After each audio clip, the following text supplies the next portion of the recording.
Nagsisimula na nga ngayong araw ang pagpapatupad ng gobyerno sa service contracting program para sa public transportation.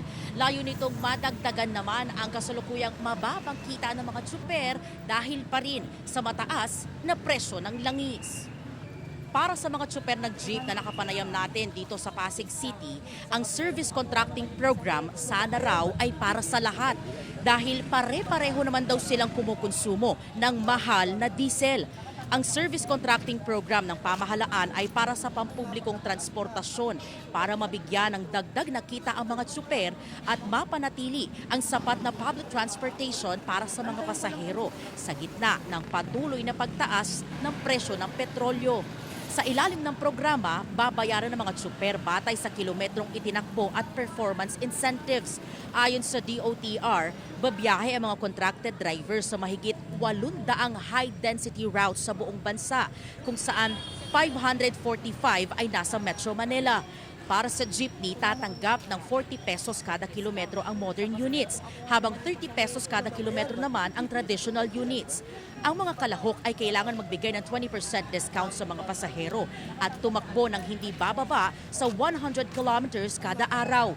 At ang kanilang performance ay imomonitor sa pamamagitan ng GPS data na direktang ina-access ng LTFRB. Sa mga lugar na walang signal, magsasagawa ng manual monitoring ang mga tauhan ng LTFRB. Ilang tsuper mula sa grupong Piston ang magsasagawa ng noise barrage sa Pasig Palengke. Panawagan nila, imbis na kontratahin ng ilang tsuper, tanggalin na lang daw ang excise tax at patuloy silang bigyan ng fuel subsidy.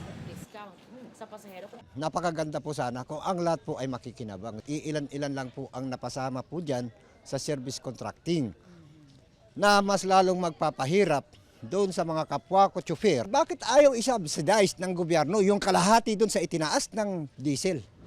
Para pare-parehas po kami na makinabang. Hindi po kami sang-ayon doon. Ang ibinibigay kasi nila, ang liit lang na ang liit lang na halaga na kung saan hindi po sapat ang kikitain ng ating mga driver dahil sa diesel lang din napupunta. Ang dapat gawin, tanggalin ang excise tax sa langis, tanggalin yung ibat, pababain ang presyo, i-roll back, ibalik ulit sa normal na 55 pesos ang per liter.